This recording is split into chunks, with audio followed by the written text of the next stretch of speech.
안녕하십니까, 이미정 권사입니다. 네, 오늘은 호세아서 13장을 들어갈 차례죠. 호세아서가 전부 14장으로 되어 있는데 이 13장부터는 결론부에 해당한다고 할 수 있겠습니다. 왜 이스라엘을 심판하실 수밖에 없는지 그 이유에 대해서 다시 한번 말씀하시면서 특히 그 금송아지를 숭배하는 것에 대해서 다시 한번 지적을 하십니다. 그래서 결국은 심판을 피할 수 없는 그런 상황에 대해서 이야기하고 있는 장입니다. 호세아서 13장 1절은 에브라임이 말을 하면 사람들이 떨었도다. 그가 이스라엘 중에서 자기를 높이더니 바알로 말미암아 범죄함으로 망하였거늘, 이렇게 시작하고 있습니다. 여기서 에브라임이 말을 하면 사람들이 떨었도다 할 때 에브라임은 12지파 중에서 이 에브라임 지파를 말하는 것이죠. 에브라임 지파는 원래 이스라엘의 지도적인 위치에 있던 지파였고, 그 출애굽하고 나서 가나안 땅에 들어와 가나안 전쟁을 이끌었던 여호수아도 에브라임 지파 출신이고, 또 솔로몬 이후에 북이스라엘과 남유다로 나뉜 다음에 북이스라엘을 이끌었던 여로보암 1세도 바로 이 에브라임 지파였습니다. 그렇게 에브라임 지파가 대단한 그런 중요한 지파였기 때문에 에브라임이 말을 하면 사람들이 떨었도다, 이렇게 표현을 한 거죠. 그런데 그가 이스라엘 중에서 자기를 높이더니 스스로 높이고 교만한 모습을 보인 것이 우리가 그 사사기로부터 여러 번 우리가 볼 수 있었는데, 그러더니 결국은 바알로 말미암아 범죄함으로 망하였거늘, 이렇게 되어 있어요. 그 에브라임 지파의 그 왕들이 쭉 이어 내려오면서 그 아합 왕은 이세벨이라는 그 여인과 결혼함으로써 바알을 이스라엘에 들여오게 됐죠. 그래서 그 바알로 말미암아 바알을 계속 숭배했기 때문에 그 때문에 망하게 되었다고 지금 이렇게 이야기하고 있는 것입니다. 그 바알 때문에도 이스라엘을 심판할 수밖에 없었는데, 그 다음에 이어지는 2절을 보면 이제도 그들은 더욱 범죄하여 그 은으로 자기를 위하여 우상을 부어 만들 때 자기의 정교함을 따라 우상을 만들었으며, 또 제사를 드리는 자는 송아지와 입을 맞출 것이라 하도다 하면서 그 북이스라엘에서 여로보암 1세 때부터 금송아지 숭배가 계속해서 이어져 내려왔잖아요. 그 금송아지 숭배 때문에 심판받을 수밖에 없다는 이야기를 하고 있습니다. 그래서 3절에 보면 그 때문에 그들은 아침 구름 같으며 쉬 사라지는 이슬 같으며 타작마당에서 광풍에 날리는 쭉정이 같으며 굴뚝에서 나는 연기 같으리라 하면서 우상 숭배로 인해서, 바알 숭배와 금송아지 우상 숭배로 인해서 이렇게 사라지는 그런 멸망을 받게 될 것이라고 이야기를 하고 있는 것이죠. 4절에 보면 그러나 애굽 땅에 있을 때부터 나는 내 하나님 여호와라. 나밖에 내가 다른 신을 알지 말 것이라. 나 외에는 구원자가 없느니라 라고 이야기하셨다는 거예요. 애굽에서 출애굽 시키고 하나님이 이스라엘에게 율법을 주실 때 나는 내 하나님 여호와라 하면서 10계명을 주실 때도 나 외에 다른 신을 섬기지 말라고 이렇게 말씀을 하셨다는 거죠.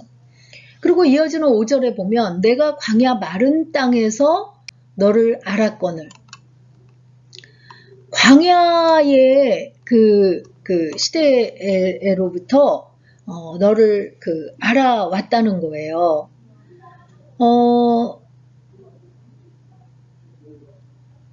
그래서 하나님께서 이미 이스라엘을 잘 알고 왔는데, 그들이 먹여준 대로 배가 불렀고 배가 부르니 라고 이야기를 하는 게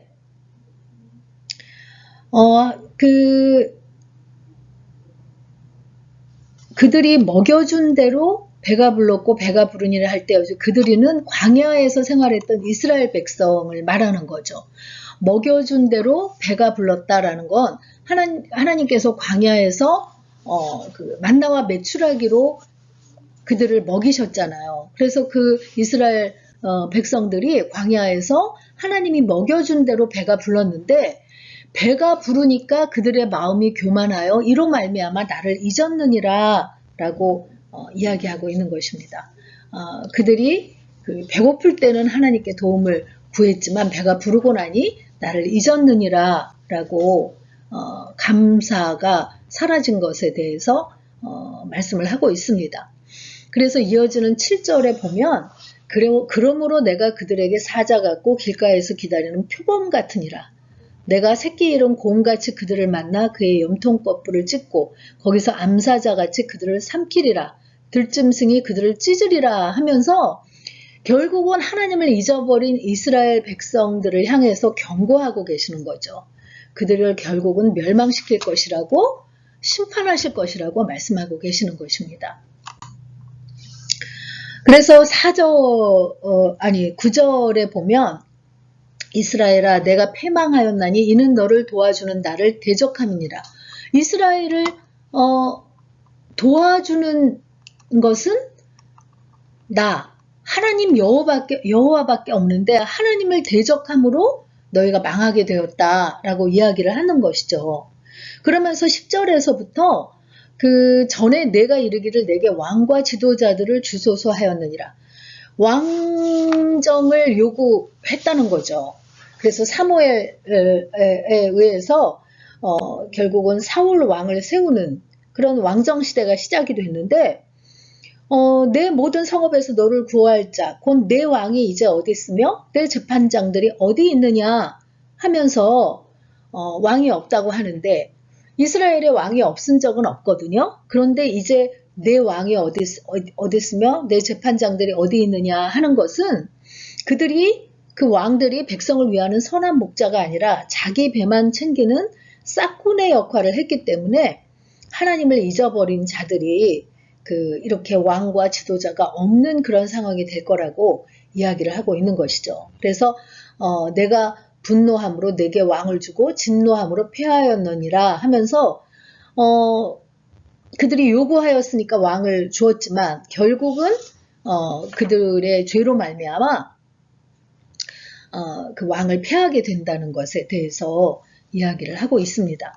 그래서 12절에 보면 에브라임의 불의가 봉함되었고 그 죄가 저장되었나니 라고 이야기를 하고 있는데 이스라엘은 죄를 저장해 두었다가 결국은 망하게 되었다고 회개할 그런 기회를 주셨음에도 불구하고 그것을 계속 쌓아두었다는 거예요. 봉해두었다는 거예요. 하나님 앞에 죄를 쏟아놓고 회개하면 그 죄가 깨끗하게 씻겨질 것인데 쌓아두고 봉해놓고 하다가 결국은 그 죄 때문에 망하게 됐다고 말씀하고 계신 것이죠. 그래서 14절에 보면 내가 그들을 수월의 권세에서 속량하며 사망에서 구속하리니 사망아 내 재앙이 어디 있느냐 수월아 내 멸망이 어디 있느냐 라는 말씀을 하고 있어요. 이스라엘은 결국은 자신들의 죄 때문에 멸망하게 되었을 것이지만 그래도 너희가 나한테로 돌아오면 내가 이스라엘을 수울의 권세에서 속량하고 사망에서 구속할 거라. 사망아 내 재앙이 어디 있느냐 수울아 내 멸망이 어디 있느냐 라고 이야기하게 될 거라는 거죠. 결국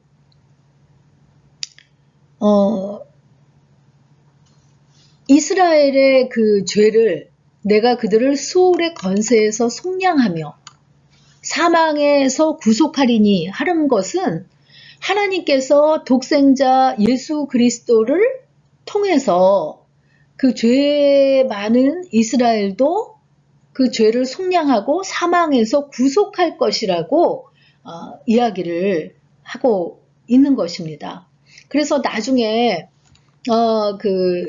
사도 바울이 고린도 전서에서 사망아 너의 승리가 어디 있느냐, 사망아 내가 쏘는 것이 어디 있느냐라는 표현을 하는데 이 표현은 지금 그 호세아서에서 호세아가 너희들이 하나님께로 돌아오면 하나님께서 그 죄를 속량하시고 사망에서 구속하실 것이기 때문에 사망아 내 재앙이 어디 있느냐, 스오라 내 멸망이 어디 있느냐 하고 말하게 될 것이다 라는 것이랑 사도 바울의 그 표현이랑 똑같은 표현이라는 것을 알 수 있습니다.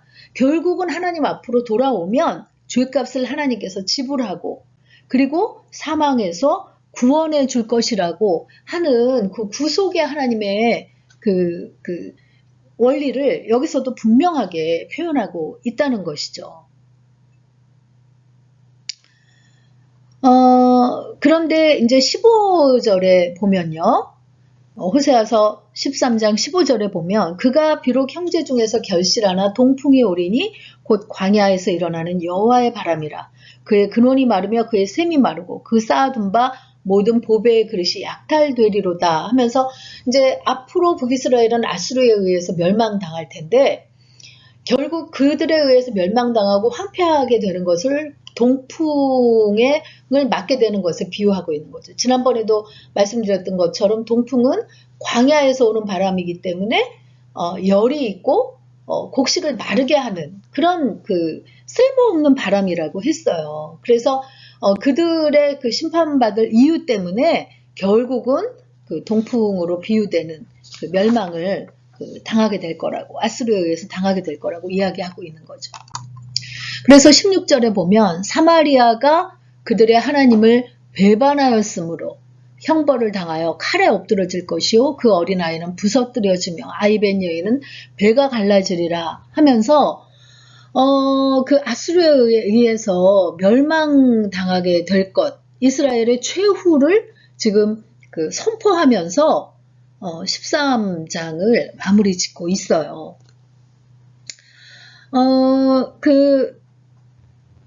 아까 앞에서는 에브라임에 대해서 얘기를 했는데 여기서는 지금 사마리아가 그들의 하나님을 배반하였으므로 하고 있는데 에브라임이나 사마리아는 다 북이스라엘을 가리키는 말이라는 것을 알 수 있죠.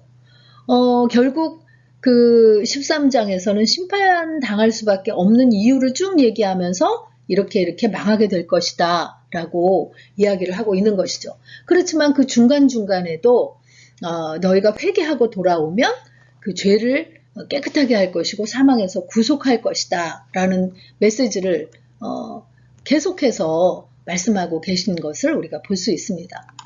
그래서 오늘의 묵상 포인트에서는요.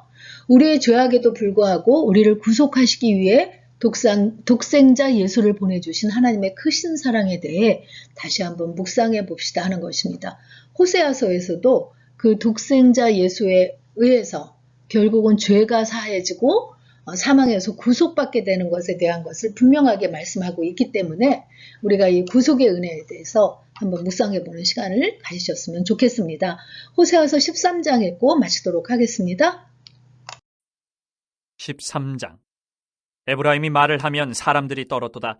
그가 이스라엘 중에서 자기를 높이더니 바알로 말미암아 범죄함으로 망하였거늘 이제도 그들은 더욱 범죄하여 그 은으로 자기를 위하여 우상을 부어 만들되 자기의 정교함을 따라 우상을 만들었으며 그것은 다 은장색이 만든 것이거늘 그들은 그것에 대하여 말하기를 제사를 드리는 자는 송아지와 입을 맞출 것이라 하도다. 이러므로 그들은 아침 구름 같으며 쉬 사라지는 이슬 같으며 타작마당에서 광풍에 날리는 쭉정이 같으며 굴뚝에서 나가는 연기 같으리라.